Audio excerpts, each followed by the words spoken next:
Dans cette démonstration, nous allons présenter comment SAPTM simplifie la planification des transports.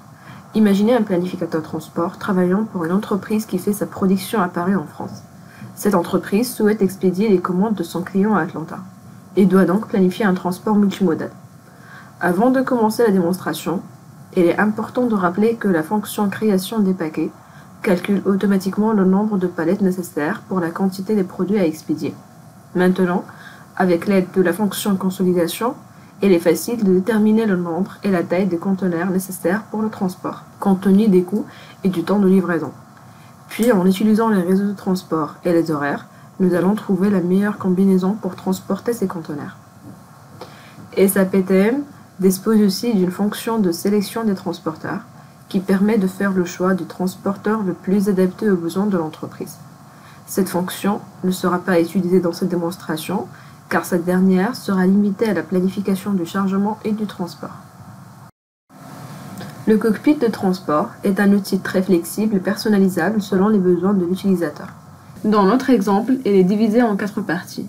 La zone du haut gauche montre la liste des unités de fret qui représentent les palettes de produits que nous voulons planifier.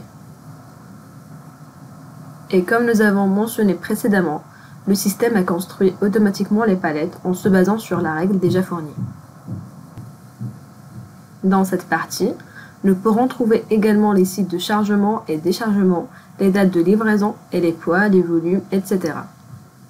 La zone ci-dessous montre les types de conteneurs que nous pouvons planifier avec. La zone en haut à droite présente les informations sur les conteneurs une fois assignés à des unités de fret. La zone en bas à droite affiche le plan de chargement qui fournit les informations supplémentaires sur les conteneurs sélectionnés et également une visualisation 3D et la façon dont les palettes sont physiquement chargées dans le conteneur. Commençons par sélectionner toutes les unités de fret et dans la zone ci-dessous, les 2 types de conteneurs disponibles.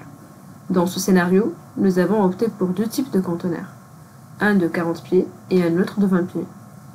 Ensuite, demandons au système de consolider les unités de fret avec les ressources sélectionnées, ce qui signifie que TM devrait déterminer la meilleure façon pour stocker les palettes dans les conteneurs.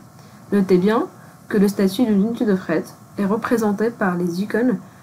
L'icône blanc indique que les demandes ne sont pas encore planifiées, mais maintenant que la consolidation est terminée, les icônes changent de couleur. Ceci signifie que les unités de fret sont assignées à des conteneurs.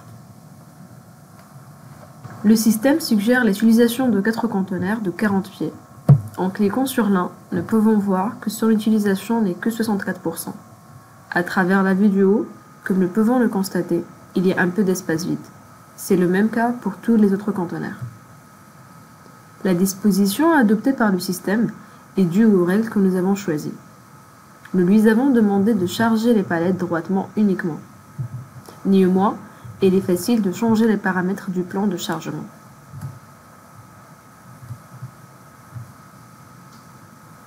D'abord, annulons cette consolidation, puis changeons la règle par désactiver la règle qui exige de charger les palettes droites et reconsolidons les unités de fret.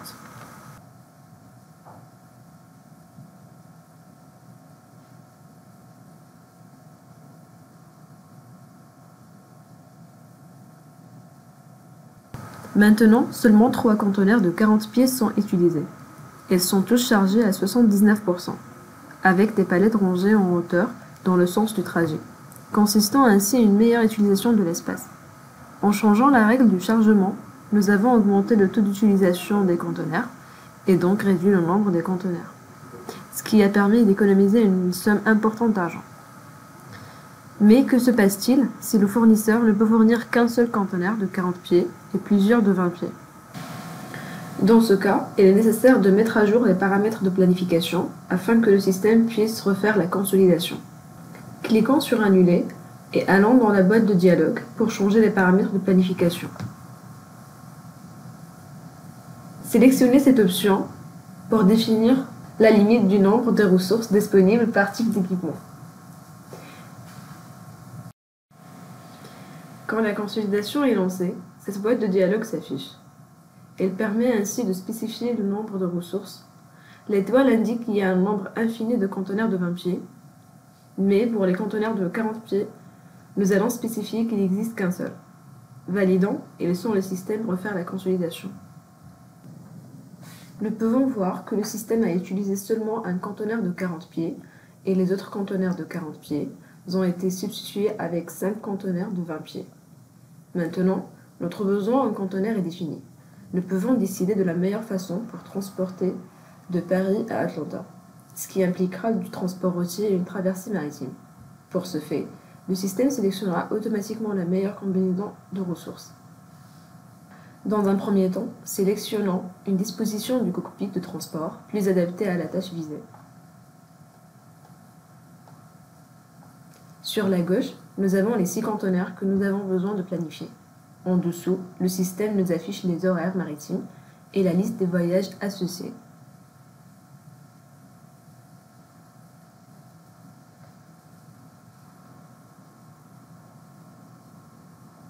Nous pouvons aussi voir les types de camions disponibles à la planification, avec Track PB-FR représente les camions européens et Track PB-US les camions américains. Tout est prêt pour la planification. Sélectionnons tous les conteneurs à planifier et lançons l'optimizer, afin que le système détermine la meilleure combinaison des ressources maritimes et routières. Suite à la planification, chaque conteneur est assigné à 2 lettres de voiture et un enregistrement des fret maritimes. Si nous cliquons sur cette lettre de voiture, la carte nous montre le trajet exact que le camion va suivre de Paris au port du Havre.